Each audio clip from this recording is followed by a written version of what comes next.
My 7 chakras, wait for it, 250. It is no accident, it is no coincidence that our breathing is both completely automatic and also under our control. The 7 chakras, swirling vortices of energy, positioned throughout our body from the base of the spine to the crown of the head.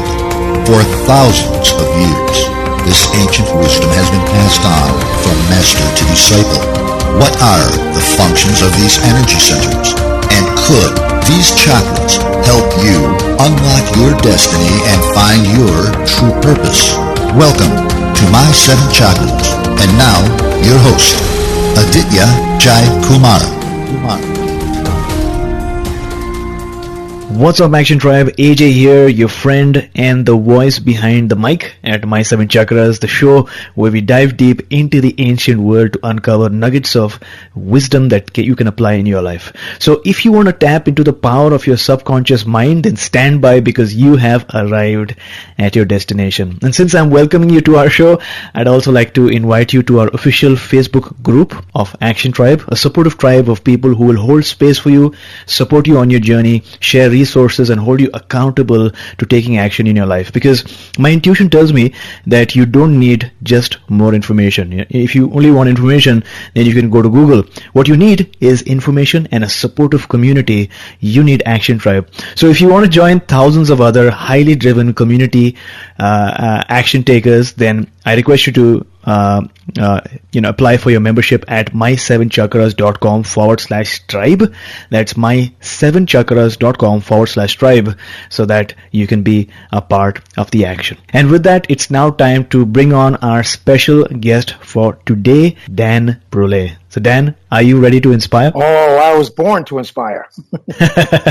Wonderful. So Action Tribe, what can I say about Dan? This is not his first appearance. This is the second time that he is appearing on our show. The last time he joined me was way back on episode 85, which was titled Mastering Breath for Success in Love, Life, Business and Beyond.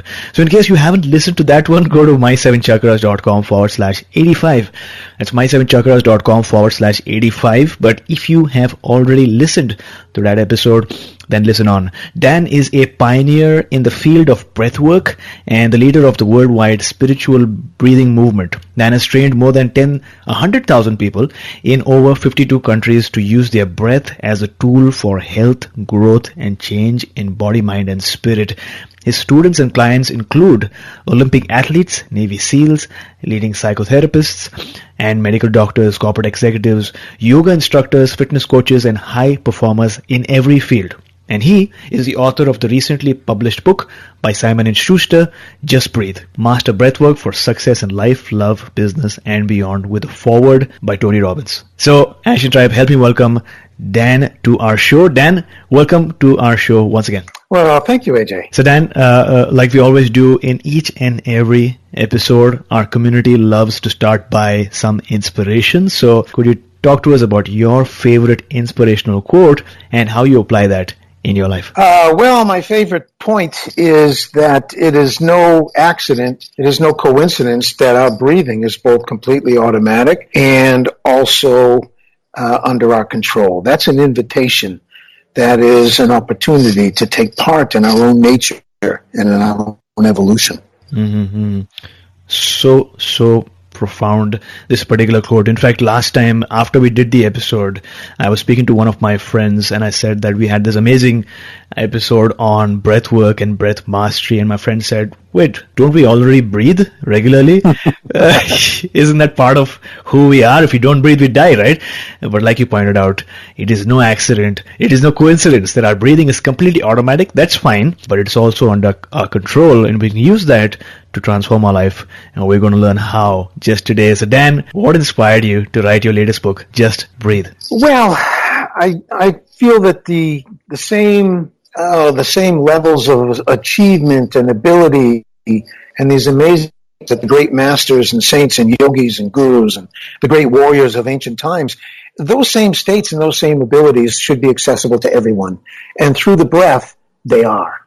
Anyone can attain to those same states by becoming more conscious of their breath and by using their breath consciously. Wonderful. So Dan, For someone who's tuning in right in, or for someone who hasn't yet listened to our previous episode, what exactly is breathwork? What does that encapsulate?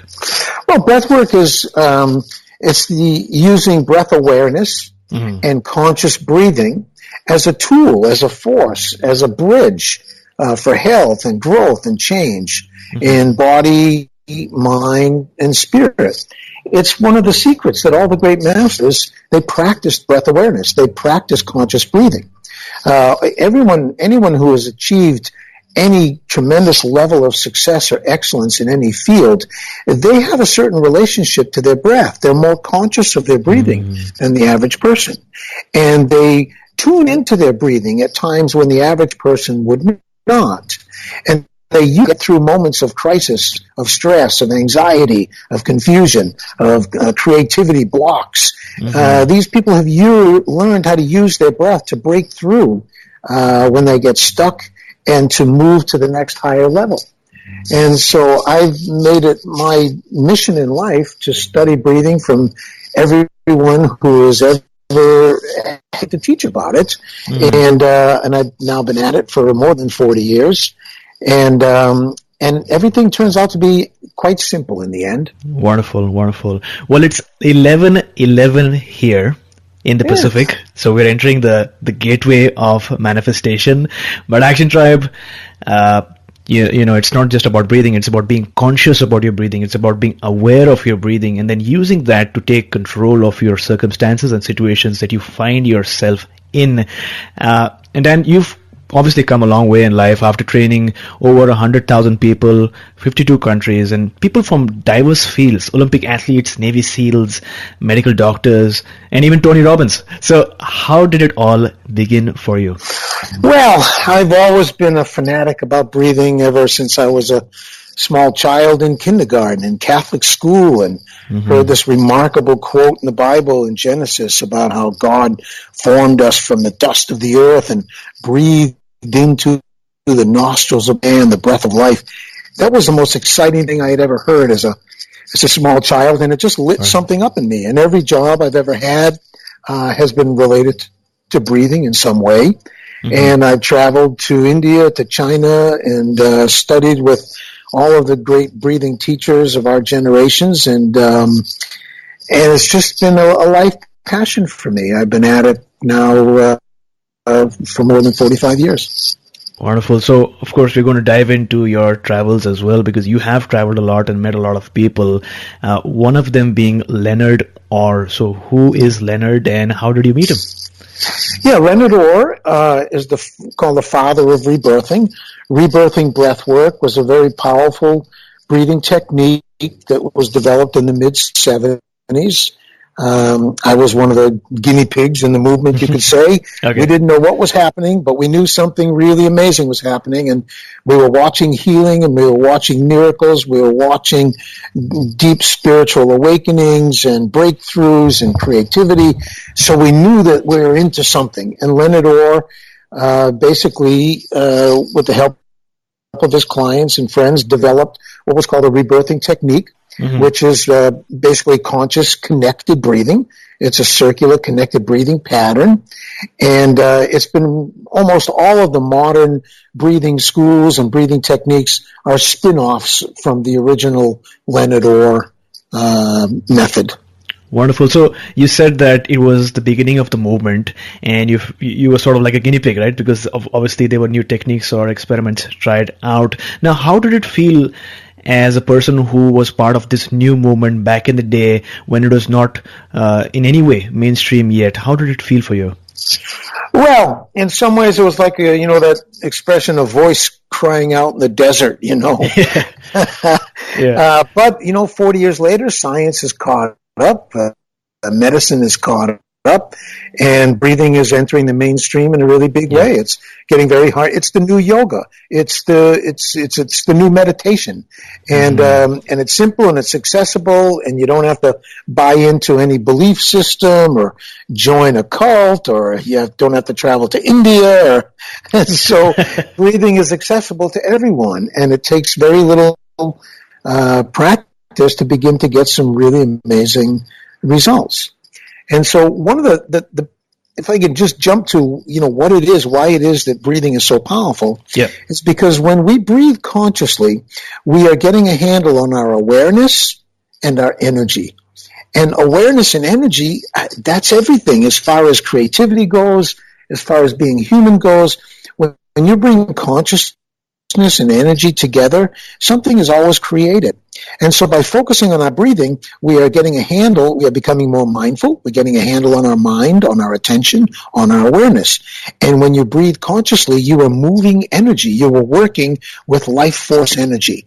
And life force energy directed by conscious intention creates things, manifests things. It balances and heals and opens us to things.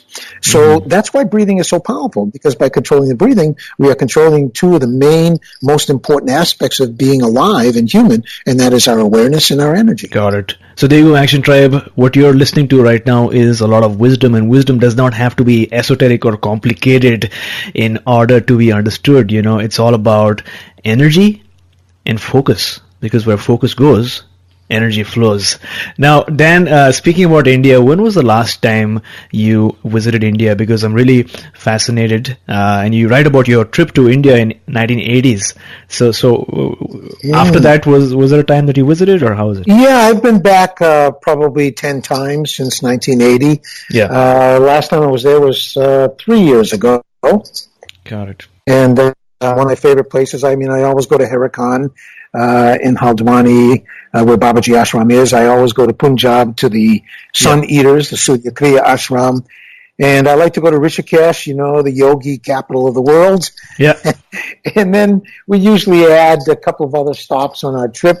India always seems to have a plan for pilgrims. You go there with an intention, but you discover that there's something else calling you or waiting for you. That's one of the reasons I love going to India.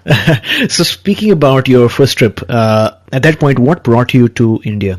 Well, I was training as a rebirther with Leonard Orr, and it was pretty much required that Leonard believed that Babaji, Hirakan Baba, who's written about in Paramahansa Yogananda's book, Autobiography of a Yogi. Babaji is this immortal yogi Christ of India. He materializes and dematerializes, just an amazing phenomenon, not really a person, more of a phenomenon, I think. And it was just thought, why not go to the source? Yeah. Why use a middleman when you can go right to the source? And so I just figured the best thing to do was go to India and get first-hand knowledge myself. Wonderful. So, of course, Babaji is a topic that Arion speaks about. Paramahansa Yogananda also wrote about him in his book. So, my question is, did you end up meeting Babaji? What's that? Did you end up meeting Babaji or seeing him? Oh, yeah. I lived with him for a month and went back again for another couple of weeks. Just extraordinary experience. Life transforming, mind-blowing. Yeah, absolutely. Now you speak about prana and chi. So could you talk to us about these two concepts, prana and chi, and how are they really related to our health and well-being? We know that there's a life force energy that's responsible for our being, that animates us. We live in an ocean of energy where we're energetic beings. We have a physical body, but we have an energy body. And this subtle energy, which you could call prana, chi, ki, spirit, life force, vital energy, we know it's there. We take advantage of it. We're using it whether we realize it or not. And it underlies all the Oriental arts, acupuncture and Chinese medicine, as well as Ayurveda and other ancient methods and schools. Yeah. So there's something, call it energy, I think is the easiest word, is energy, that we breathe air, oxygen, carbon dioxide, nitrogen, and so on, and that's one level of breath. The deeper level of breath is this level that we call prana or chi or ki. It's energy. Thanks a lot for clarifying that. Now, here's a question that many of our community members have, and they've asked me from time to time, like you mentioned that the ancient Chinese knew it. In ancient India, it was spoken about prana. But why isn't the knowledge of this energetic body that we possess or is us. Why isn't that more mainstream yet? Maybe because it's so subjective. Maybe because of our individual creative potentials. You can't really duplicate things in the laboratory very well because we each bring our own unique creative energy to a process and to an experiment.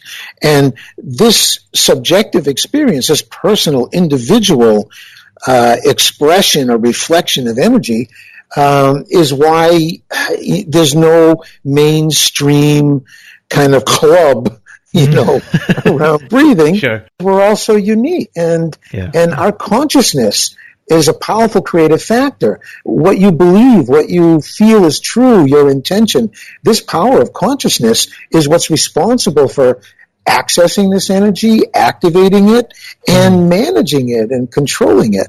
So it's because of our unique individuality and our unique connection to this spirit, which is why, you can't, science is still struggling to wrap its mind around it.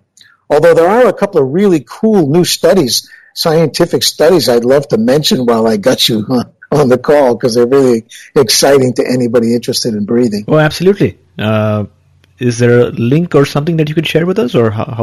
One of them comes from the University of Virginia Medical Center, and what they were doing, they were studying. They were preparing some patients for surgery, epileptic patients who have serious and frequent seizures. There's some kind of a brain surgery where they go in and they cut something, and it reduces the number of seizures or the intensity of the seizures. And there was a group of patients they were preparing for the surgery, and they were doing cognitive testing. I assume they were doing cognitive testing because they were going to test them after the surgery to make sure that they didn't cut something in the brain, that didn't want. So one of the tests they were doing was facial recognition. A face would flash on a computer screen, and the person would say, is it mad, sad, happy, glad, angry, confused, whatever. Sure. And when they were correlating the data afterwards, they discovered that if the person happened to be inhaling through their nose when that image flashed on the screen, their recognition of the expression was quicker and their recall was greater. And that benefit didn't show when they were exhaling, and it didn't show when they were breathing in through their mouth. But there were no exceptions. Every single time that the person just happened to be breathing in through their nose when they took in that image, their recognition was quicker and their recall was greater. Pretty cool. That's really, really, really fascinating. And that means that when you look at something, what you want to do is you want to breathe in. Don't just look at a sunset, breathe it in. And it doesn't just work with images, it works with anything. Something you touch, when you touch it, if you really want to connect to it, breathe in while you're touching, while you're listening. And this will increase this connection, deepen the connection. It's really quite powerful, so powerful that it's now they're training military, special forces, and warriors. When you land on the ground and you're taking in the scene, you're surveying your surroundings, you're breathing in. So they're already applying this. And this is an ancient Taoist teaching. So it's kind of cool. It's an ancient yogic teaching to, when you're looking at something, don't just look at it, breathe it in. Really powerful. So there you go, Action Tribe. The next time you see a beautiful sunset or a drawing or an artwork, don't say that the art took my breath away. Say that the art made me take a deep breath in. Now, Dan, you spoke about the yogis in the Himalayas and the fact that whenever you go to India or maybe Rishikesh, you go for a reason and then something else draws you in. And they say that the yogis in the Himalayas were able to use breathwork to live for way longer than average humans do, maybe 150 years, 200 years. So is that true, based on your knowledge? Oh, yes. Oh, definitely. I plan to be alive and thriving at 130. I don't have any doubt about it. With just the advances in medicine, plus our own awakening to our inherent abilities, we know we have creative abilities. We know we have healing abilities. But how do we access them? How do we turn them on? How do we use them? And the breath is a big key in accessing these healing and creative energies. If you can heal yourself, death is the final enemy. And so you just heal one illness at a time, and you use the breath to stay ahead of illnesses, to strengthen your immune system so that you're not susceptible to the things that the average person is, because you have a daily practice of strengthening your immune system through the breath. Now, speaking about switching the lights on, so to speak, we have oxygen and then we have prana or chi. So how does a person go about developing some sort of sensitivity to prana? So in that way they can sort of maybe differentiate between, what they're breathing is oxygen or prana. Does that make sense? Yeah. The meditative awareness is probably the becoming more mindful, becoming more sensitive to subtle details and feelings and sensations. So if you meditate on the breath, you apply meditative awareness to the breathing. You sense the subtle feelings and sensations at the tip of the nose.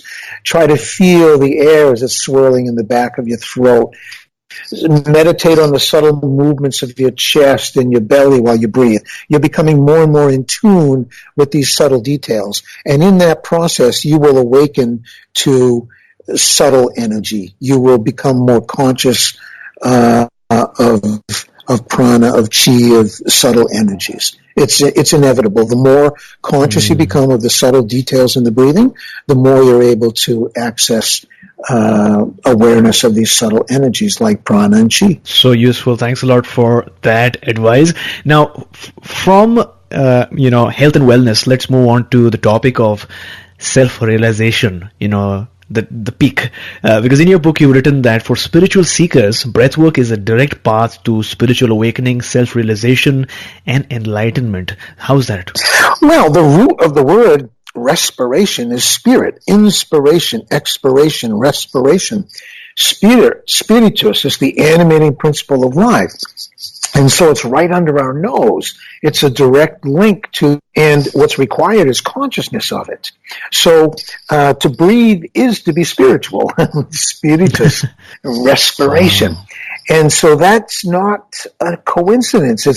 It's right there in the root of the word of respiration is the word spirit. Got it. Now, since time immemorial, so many ascended masters and people and communities have been talking about the concept of enlightenment.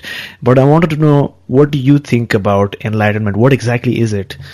I think it's these moments that we have where we break free of our limited I, our small self, our ego-driven perceptions, and we somehow transcend that, and we get a glimpse of who we really are, and we get a view of reality that is bigger than we can see through our little limited perception. And so now we have these moments, a moment of crisis, great moments of inspiration, near-death experiences. This cracks us open to a greater awareness, which we could call enlightenment. And there are softer, gentler ways to reach that same enlightenment experience, this awakening, you could call it, to reality beyond our limited perception. So it could be that it goes up and down, right? I mean, a person is not always in a state of enlightenment, that a person has these moments, but some moments also this person is more human, so to speak, rather than feeling that grand connection with everything around him or her. Well, yeah, maybe it's a matter of having one foot in each world. We have a body, we have an individual self, and every cell in our body thinks that it's in an individual, unique, and it is. Every cell excretes waste, it breathes, it moves, it exchanges information with other cells, but the cells are part of an organ. And that organ thinks it's an independent, separate thing, which it is. The kidney is not heart, and so on. But yet those organs are part of a bigger system. And we as humans believe and we experience ourselves as being very individual and separate, but we're part of something greater. And when we open to that something greater, that's self-realization. That is the enlightenment experience. That's the great awakening. When we awaken to this greater aspect of ourselves.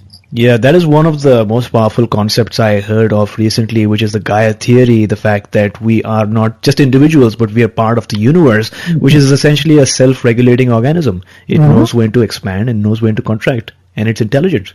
Yeah. Wow, amazing. Now, Dan, you speak about the 3 convergences in breathwork in your book, the framework for all breathing methods, styles, and schools. So could you provide us a brief overview of these convergences? Yeah. No matter which style or school you look at in breathing, and there are many of them, there are certain fundamentals, and here I refer to them as a convergence. What comes together? The first thing that comes together is awareness and breathing, consciousness and breath. Where most people, we're breathing all the time, but we're only conscious of our breathing for certain moments. Maybe if you have a difficulty breathing or you need to suddenly catch your breath. Otherwise, breathing is totally unconscious. And so something very powerful happens whenever you bring together consciousness and breathing. No matter why you do it, no matter in what context you do it, becoming conscious of your breathing is one of those primary convergences. It's one of the things that everyone teaches, whether they describe it in that way or not. You're becoming conscious of your breathing.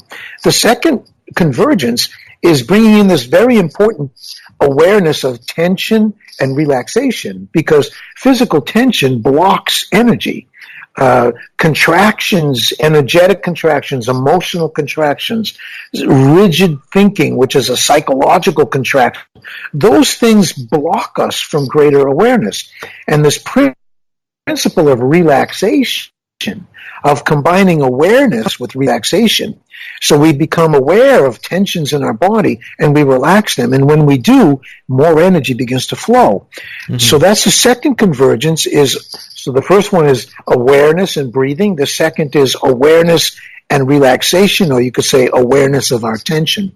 And the third convergence, which is the most powerful thing, is when you combine breathing and relaxation, conscious breathing and intentional relaxation. When you combine those two things, we reach very quickly a state like an energized calm or a dynamic peace. It's like the yin-yang symbol where the white dot is in the big black field and the black dot is in the center of the white field. Something comes together. And so those 3 convergences, and I think that third convergence is where the power is, because most people, when they breathe deeply, they don't relax. And when they relax, they don't breathe. And when you learn how to breathe fully and freely and deeply, and you're completely relaxed at the same time, something happens. We open to an inherent ability. It's quite beautiful. I love to be with people when it's like getting your balance. Suddenly you got it. You're not just huffing and puffing and muscling the breath around, and you're not just meditating. Those two things come together and something comes alive in us. And breathing and relaxation is such a wonderful metaphor. What comes to my mind is the similarity or difference between eternity and time, because eternity is always there versus time is ticking, but they coexist together wonderfully well. And relaxation, it's not just a matter of being relaxed or not relaxed. Okay. There are levels of relaxation. And then the question is, how quickly can you relax? How deeply can you relax? And in the middle of what situations or in the face of what circumstances can you relax? That's when relaxation is really necessary and really powerful. To relax in those times when it's the last thing you would think to do. And if you can, you find yourself moving through a situation with ease and grace. It's quite beautiful. It's an art. Relaxation it's an art and a skill. And breathing is one of the ways that we teach relaxation, that we learn relaxation, that we get better at relaxing. We actually play with the breath. When you let go of the breath, you are relaxing. And so we practice using the breath to master this ability of letting go, which is a spiritual principle, letting go. Now, Dan, when people yawn, the natural response that they get is maybe, are you bored? Or you're tired? Or maybe you need rest. Why don't you get some sleep? But you have a unique take on yawning, right? Because you actually teach people how to yawn correctly, isn't it? I do. Sure. Yeah, exactly. And I'm not alone anymore. Thank God. There's some really amazing research happening around yawning. Neuroscientists cannot find any other single activity that lights up more parts of the brain than a simple yawn. And, we yawn in the womb, and even reptiles yawn, if it wasn't really important. So I encourage people not to just wait until their body demands that they yawn, but to yawn on purpose, and to yawn as a practice, as a daily ritual to start the day, to end the day. And it's becoming a very powerful tool because there's so many things connected to the yawn. For example, the part of the brain, the precuneus, which is responsible for empathy. Mm-hmm. And why are yawns contagious? One person yawns, someone else yawns. You even talk about yawning, and people begin to yawn. And so that part of the brain that's responsible for empathy lights up when we yawn. It explains why it's contagious. It also explains why sociopaths and psychopaths do not share the tendency to yawn when other people yawn, because they lack empathy. Wow, so the concept of yawning, or the action of yawning, might be more ancient than we think it is. Oh yeah. And it has much more, and it's not just because we're tired, and it's not just because we're bored. We yawn in reaction to light. We yawn when we're waking up. Animals yawn before they fight, and they yawn after the fight. One of the theories is that yawning is a way to cool the brain. There are so many built-in benefits to yawning that it's crazy not to do it on purpose and to do it often.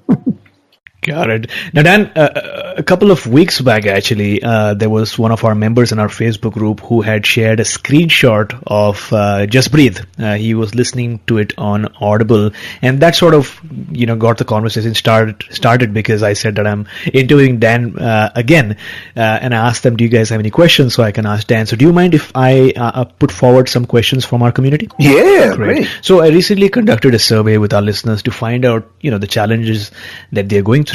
And one challenge that a lot of my listeners face is dealing with emotions, which is self-doubt, negativity, worry, or some guilt. And emotions have a way of rising within us depending on the experience that we're facing, or the circumstances, or the person that we're meeting, right? And how we handle the emotions can be so critical and determine what happens ultimately. So the question is, how can breathwork help with dealing with our emotions? Well, when you control your breathing, you control your physiology, you control your psychology, and you manage your emotions. Emotional state management is really important for everyone from Navy SEALs to corporate executives, or even someone trying to have a conversation with their teenager. Every emotion has a corresponding breathing pattern, and certain breathing patterns cause and support certain emotions.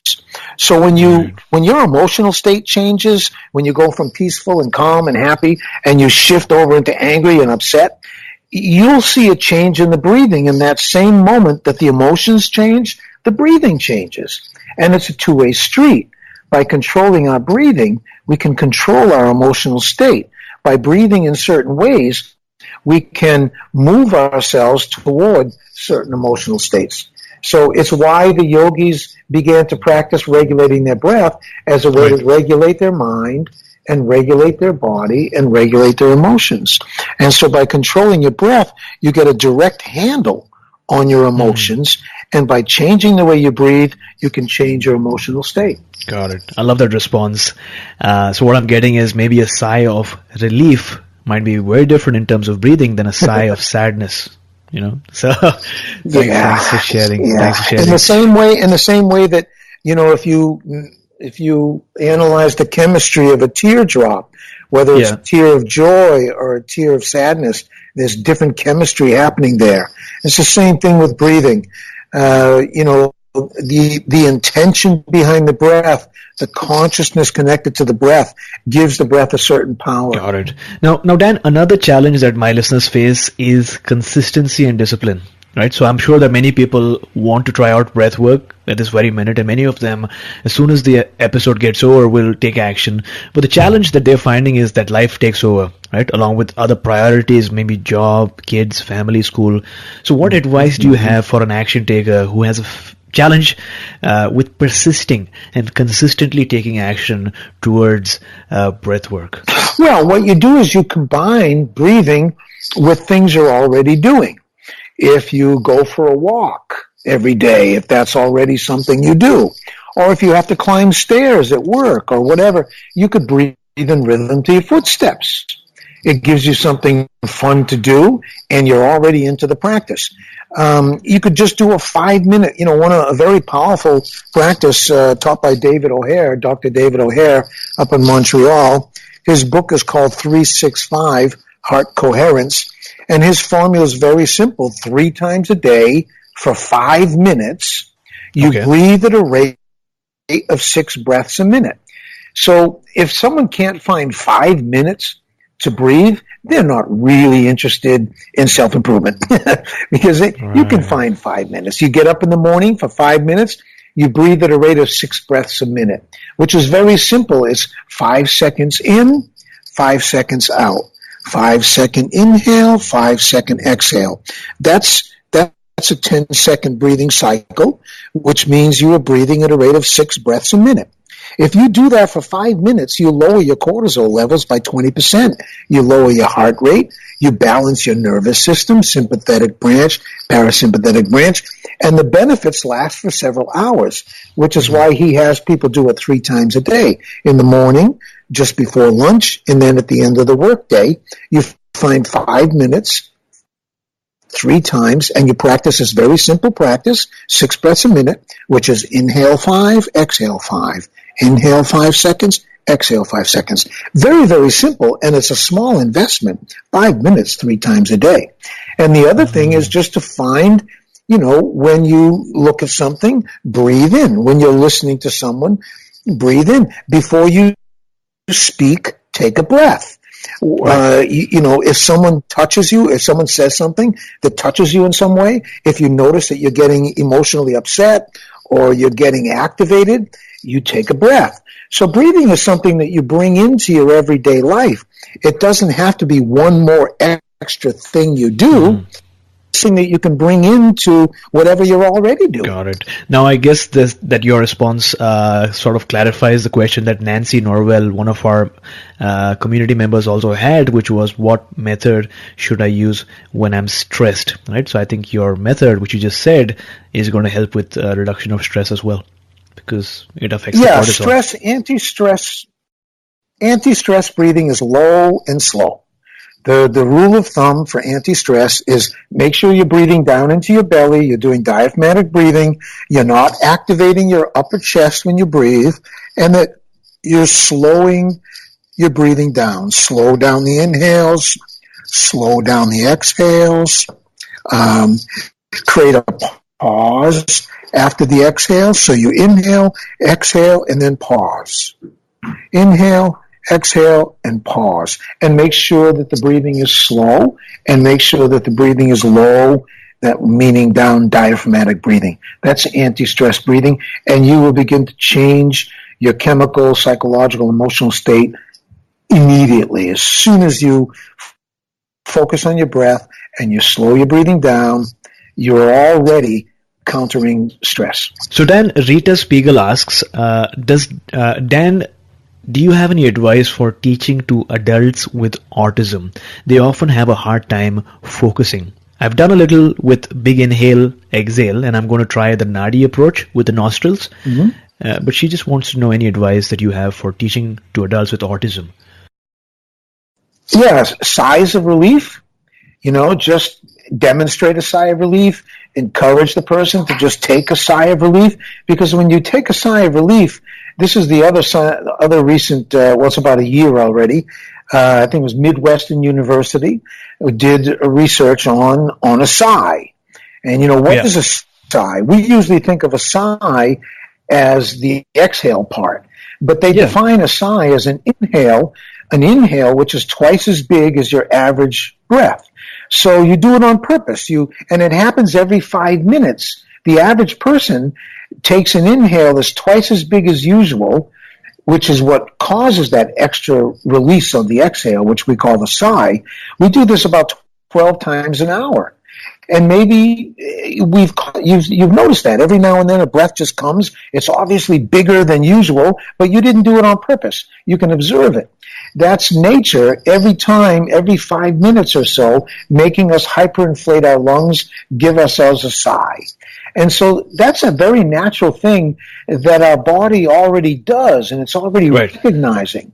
So it's an easy thing to do consciously because it already fits something very familiar. So working with people with those issues, a sigh of relief, it's fun. You stretch while you're doing it. You can yawn while you're sighing, and it just makes you more alive. It gets energy going, and it makes you conscious of your breath for those moments. That's really, really helpful, Dan. Now, the next question is from a listener who wants to teach in her community, or wants to inspire people around her, or wants to really educate people around her about these new methods, including breath mastery. So her question is, how do you explain to folks that the life-changing benefits of breathwork come and amplify only with a continued practice? In other words, in our pop and pill or quick fix society, how do you explain that real long-lasting results take time?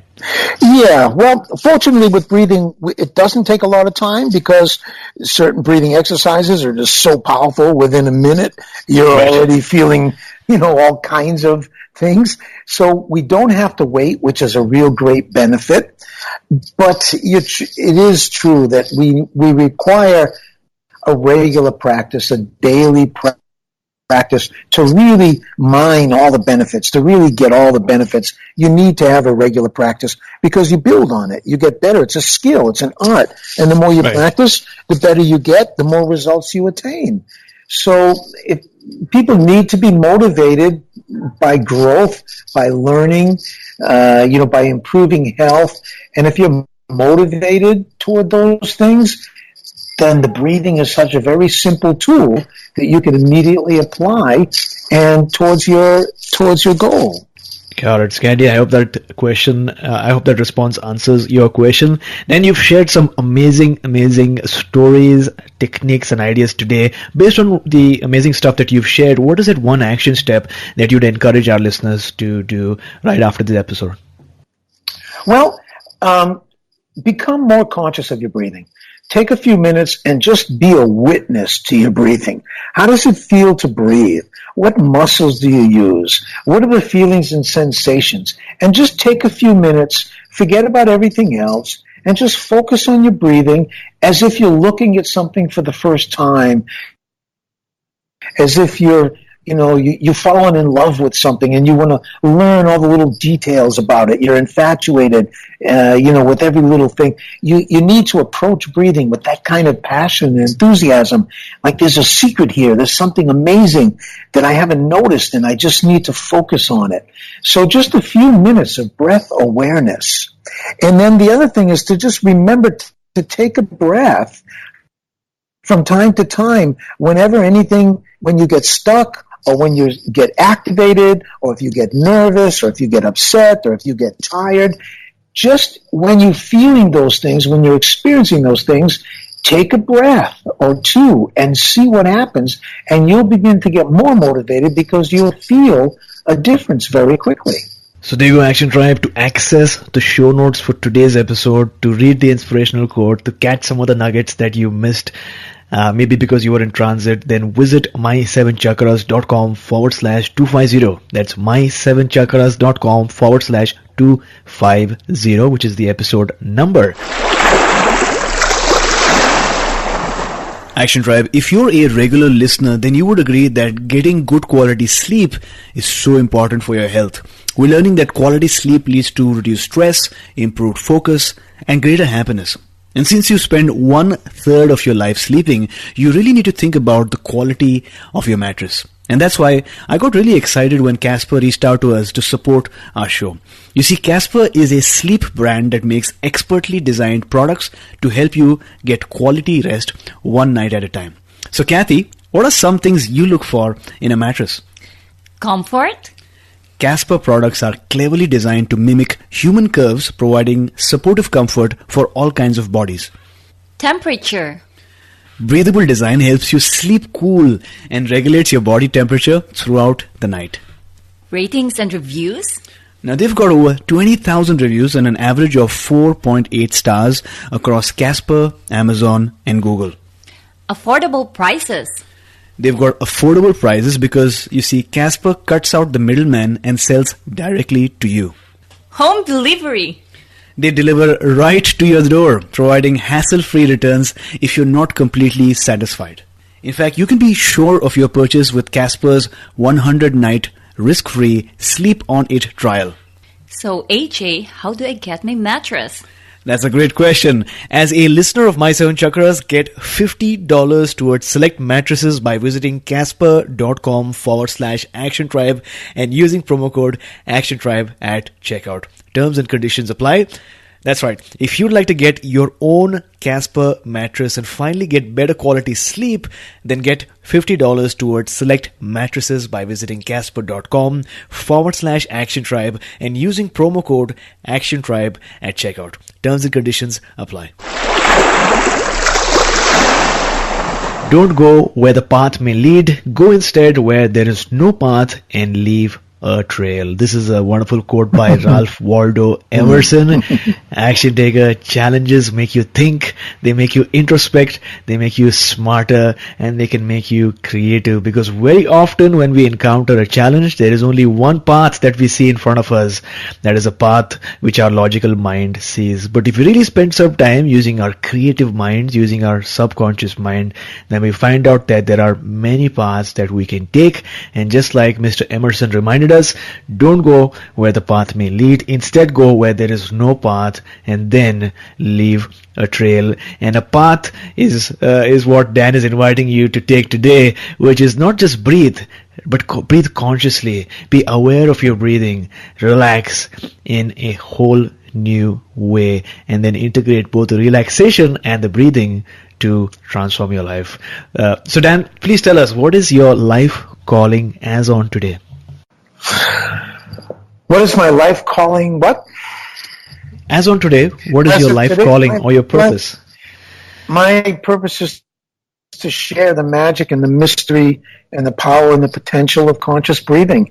It's something that we all deserve to discover, explore, and develop. Got it. So thanks for sharing.